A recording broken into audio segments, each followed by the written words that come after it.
stay that way until I get married. And I was like, okay, peace. I don't want anything to do with you, whatever. And so I was like, you know what? I can probably change that. She's cute. I'll do what I can to change her mind. And and to be honest, guys, the bottom line was she changed mine. It was her. No matter what I did, it was like no matter what I did, I was really, really horrible at her. And the fact that she's sitting here right now, or not to the fact that I'm sitting here right now, and like without a bullet through my head is literally beyond me. I would do some horribly, terribly mean things to her just to try to get rid of her. Because after a month, I was like, this girl is amazing. She's outstanding. She's sweet. She's funny. She's cute. She's got a great smile. She's got a good family. She's got so much love in her heart. And because I knew how much I liked her, I hated her. And I know that sounds ridiculous, but my thought process was, she's so sweet and she's got everything that I could want in a girl. So I can't have her hurt me like I've been hurt before. I can't.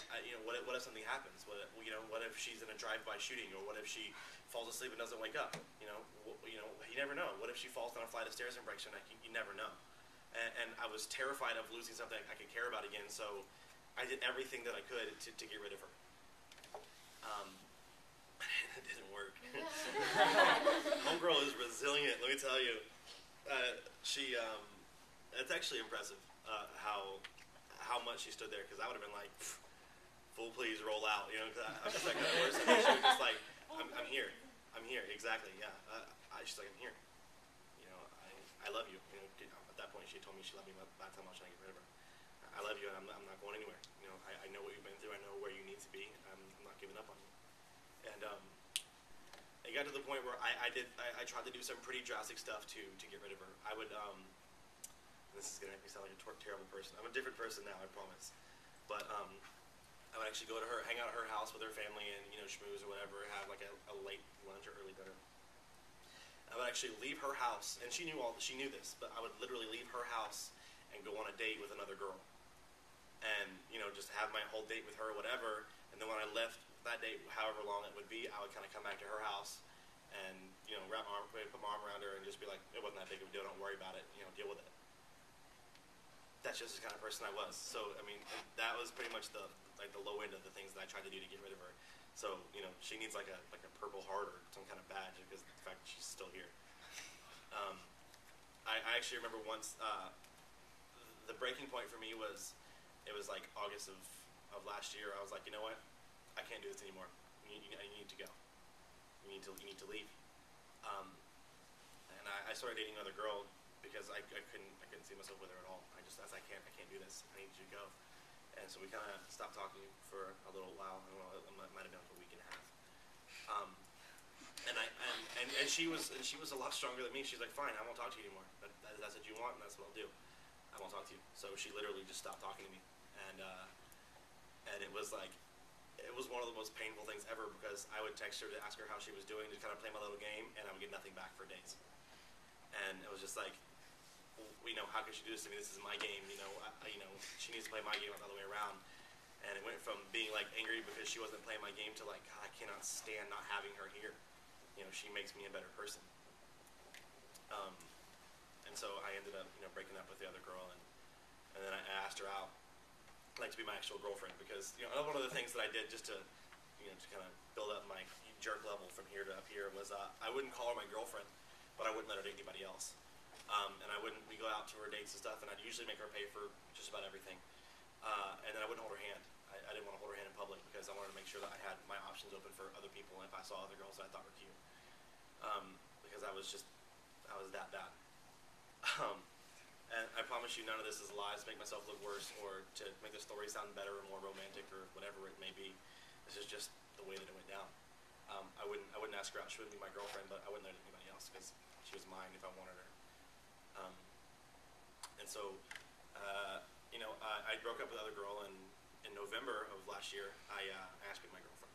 I was like, you deserve it. Kind of like, it was stupid. It was like I felt like she owed me. I'll throw you a bone. You can be my girlfriend.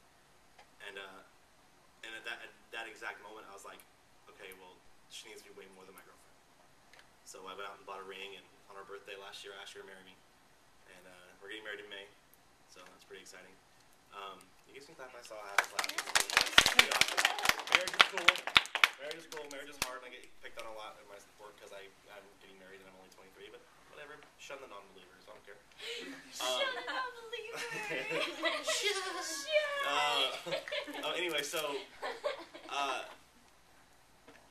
I say, the biggest part about this whole situation and the why I wanted to bring my story up is because, not to rain on anybody on my own parade or anything, but I've been through a lot of hurt and a lot of pain, and it was like when I lost sight the farthest, when I had the least amount of faith. It was like God gave me everything that I possibly could ever have needed, and it was like I couldn't understand how you could have given your son. How could you ever give your son when I couldn't even lose my best friend and my girlfriend at the time? How could you give something that you love so much that literally came forth from you because of your love for us? You literally sacrificed the most important thing in your entire world for us, and it was just like it is the most beautiful love story of all time. Mine and Steph's is pretty tight, but the love story of Jesus is the most beautiful love story anyone could ever hear. The most self-sacrificing, unending, undeniable love you could ever think of. He gave the most precious thing in the world just to let you know that you're his baby. He's your daddy. And it doesn't take, I hear a lot of people say, well, I don't want to have to go to church every Sunday, and I don't want to have to read my Bible 24/7, and I almost want to laugh because it takes so little to feel that love and that happiness and that joy. All you have to do is be like, you know what? I understand and I believe and I accept that Jesus died on the cross, and he's like, he's my daddy, he's my father, and that's exactly how I feel. I'm doing really good. I haven't done anything stupid or too stupid. I haven't done anything too crazy in a long time, and I'm extremely happy. And I love you guys. I love everybody in this room. I look forward to spending a lot more time being able to hang out with you guys and talk and be able to share your guys' hurt with me, because unfortunately, this isn't a rap session. You're kind of just listening to me talk right now, but you've kind of heard, my hurt and my pain. But I want you guys to know that, I play guitar and I lead worship sometimes and that kind of thing, but my number one goal, and Stephanie feels the same way, and we've been doing a lot of praying about it, our number one goal is to make sure you guys know that you always have someone to talk to, someone who can love on you guys no matter what's going on, and that's pretty much, the gospel, the gospel of Zach anyway. That's pretty much how it goes, We still do have time to do? Just do yours. Yeah, just do yours. Okay. All right, so I'm going to do this song because I really feel like it's kind of brings home everything I was talking about before. We can do the lights off now or put them up there, whatever you want to do, because it's really bright in here.